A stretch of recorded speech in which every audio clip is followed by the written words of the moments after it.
Chaque 18 secondes dans le monde, pour avoir bu de l'eau impropre à la consommation, un enfant meurt. En Afrique, le tableau est plus sombre. 70% des hospitalisations sont liées à la consommation d'une eau de mauvaise qualité. Bokabo, centre de la Côte d'Ivoire, ici, l'eau couleur terre continue à être consommée par une population qui n'a pas accès à l'eau potable. Au sein de la capitale ivoirienne aussi, ce manque, on le connaît. La problématique de l'accès à l'eau potable n'est cependant pas le drame de la Côte d'Ivoire seule. Sur le continent, le mal est bien partagé. Ce sont pourtant près de 660 000 km de réserves d'eau que l'Afrique renferme dans son sous-sol, un potentiel inexploité du fait des lourds investissements qu'il nécessite.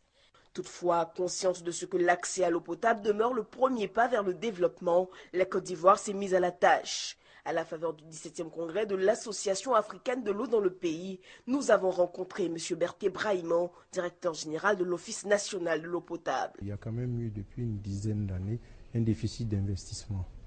La ressource existe, mais les investissements pour améliorer la production n'ont pas suivi. Et le gouvernement ivoirien, dans sa quête de l'amélioration des conditions de vie des populations, a entrepris des programmes très ambitieux.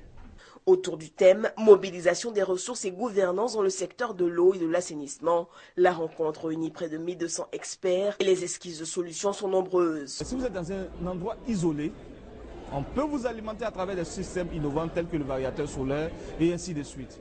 Déjà, plusieurs conventions sont signées, notamment entre l'ONAD, Office national de l'assainissement et du drainage de Côte d'Ivoire, et celle du Sénégal, en vue d'échanges d'expériences. Des actions concrètes qui présagent, selon le chef du gouvernement ivoirien, de lendemain meilleur. Conformément donc à ce que le président de la République a demandé, nous allons accélérer les investissements. Nous avons parlé de près de 650 milliards d'investissements, de manière à ce que d'ici 2015-2016, disons que nous ayons derrière nous la plupart des problèmes d'eau et d'assainissement en Côte d'Ivoire. Mais plus que des actes et des symboles forts, les populations africaines, elles, espèrent juste boire à leur soif. Monsieur Ba, nous allons revenir sur le 17e congrès. Alors, quelles sont les difficultés d'accès à l'eau potable sur le continent africain? Merci.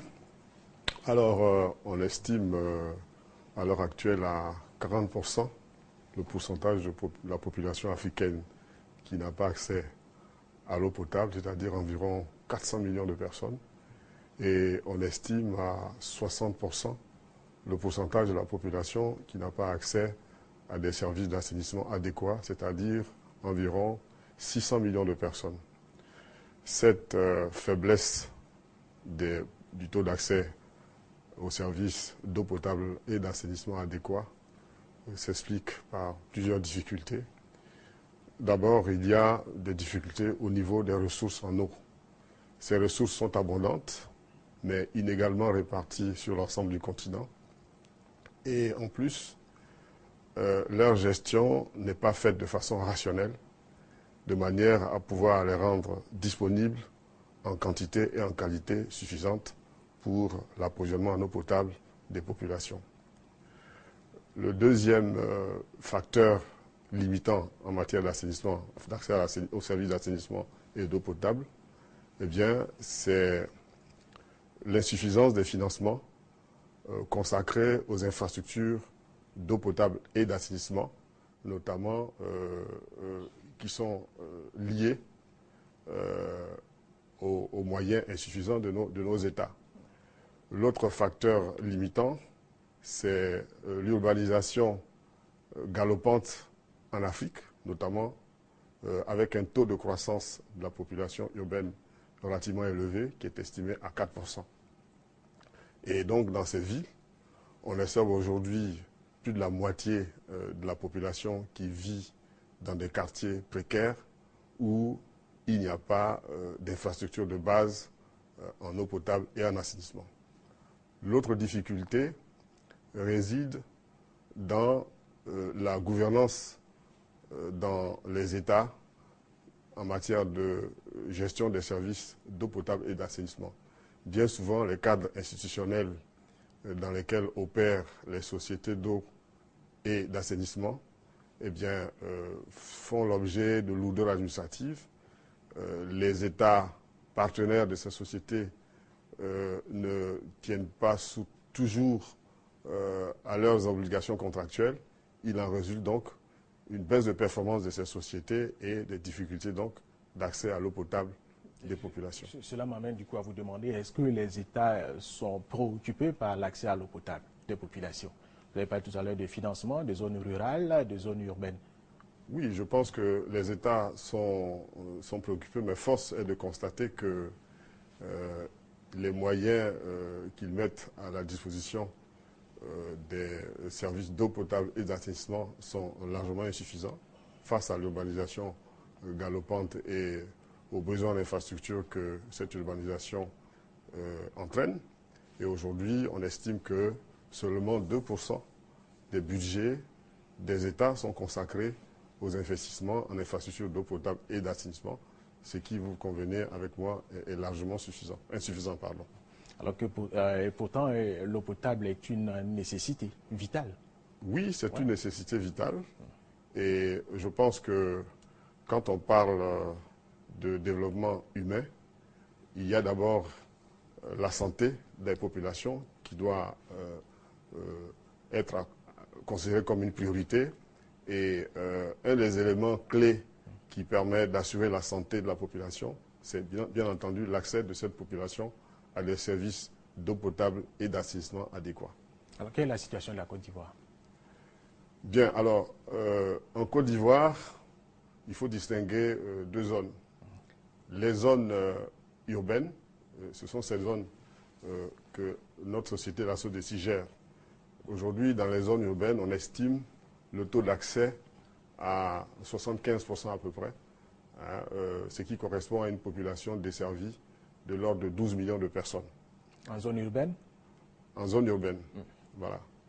Alors, je parlerai plus des zones urbaines. Eh bien, aujourd'hui, il y a donc 834 localités qui sont desservies dans les zones urbaines.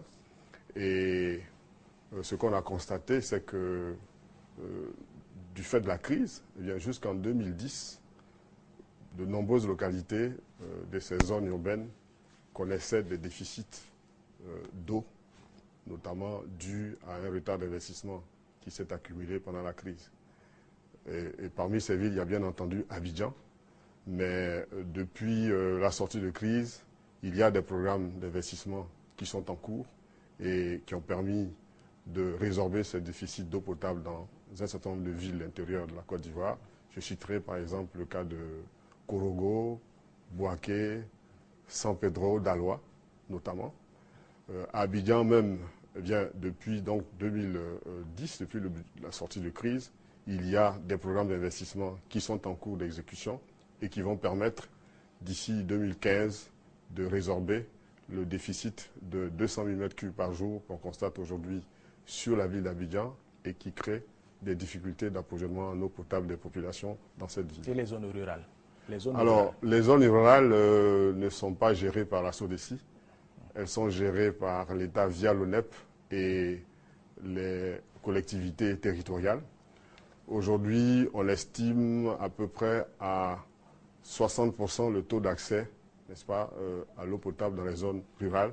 Et ces zones rurales bénéficient de systèmes dits d'hydraulique villageoise ou d'hydraulique villageoise améliorée. Voilà, mais là aussi, il y a des programmes qui sont en cours et qui vont permettre d'améliorer très rapidement le taux d'accès de ces zones rurales à l'eau potable. Monsieur Ba, dites-nous, est-ce que l'eau ne coûte pas cher en Côte d'Ivoire? Merci pour cette question. Pour pouvoir apprécier si l'eau coûte cher en Côte d'Ivoire, on peut faire des comparaisons. Le prix moyen du mètre cube d'eau vendu en Côte d'Ivoire aujourd'hui est de 424,5 francs CFA.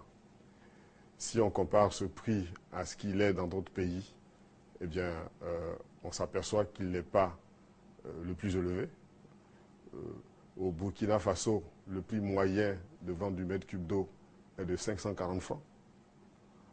Au Sénégal, il est de 490 francs, parce que 500 francs par mètre cube. Il y a plus d'eau en Côte d'Ivoire. Oui, mais si vous voulez, comme je vous l'ai dit, cette eau, eh bien, elle n'est pas, dans la nature, elle n'est pas consommable telle qu'elle. Il faut la potabiliser et la mettre à la disposition des populations. Il faut des infrastructures. Voilà, il faut des infrastructures, il faut des systèmes de traitement et tout cela a un coût Et c'est ce qui, justement, entre en ligne de compte dans la détermination du prix de l'eau. Voilà. Oui, très bien. Nous allons prendre le cas du district d'Abidjan. Vous voulez ajouter quelque chose? Oui, je voulais ajouter quelque chose. Toujours par rapport au prix de l'eau, il faut également, quand on veut apprécier le prix de l'eau, comparer les dépenses d'eau d'un ménage aux dépenses du ménage pour d'autres utilisations dans d'autres domaines. Aujourd'hui, un ménage de 10 personnes dépense en moyenne, on peut dire, 33 000 francs CFA par trimestre pour ses consommations d'eau.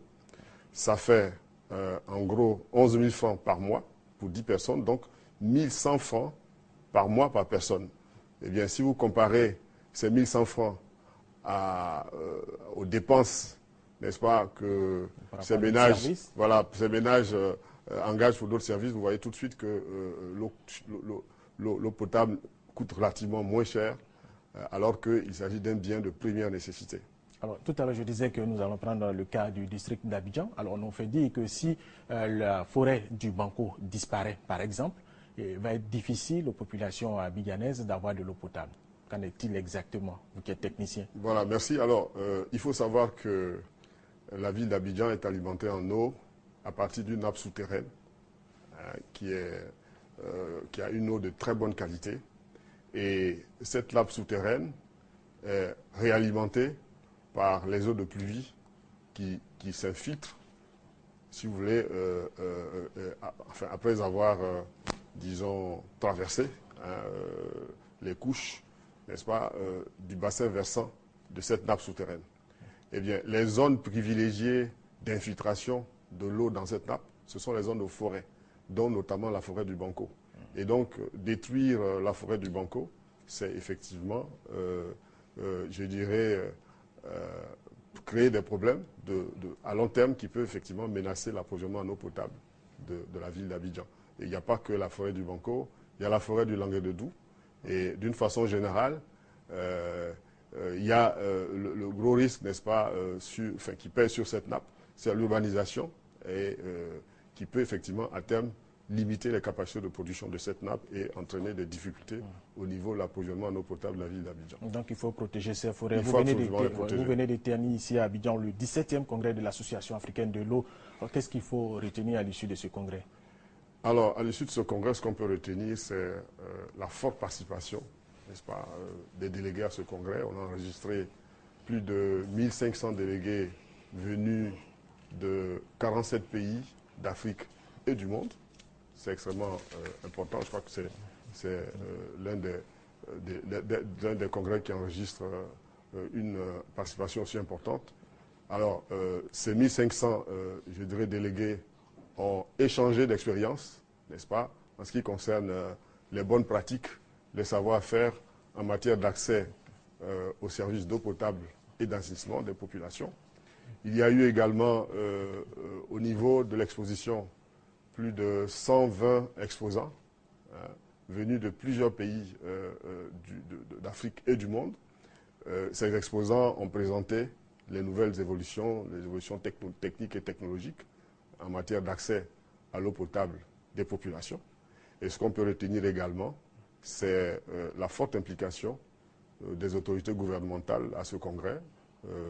Je n'en veux pour preuve que la participation et la présence effective de son Excellence, Monsieur le Premier ministre, à la cérémonie d'ouverture, à la participation très active de nos ministres de tutelle, le ministre Patrick Hachi et le ministre Mamadou Sanogo, au symposium qui a été organisé sur le financement des infrastructures, au cours duquel ils ont fait des communications qui ont été très appréciées. Et vous avez également réfléchi à comment faire pour que les générations à venir aient de l'eau potable.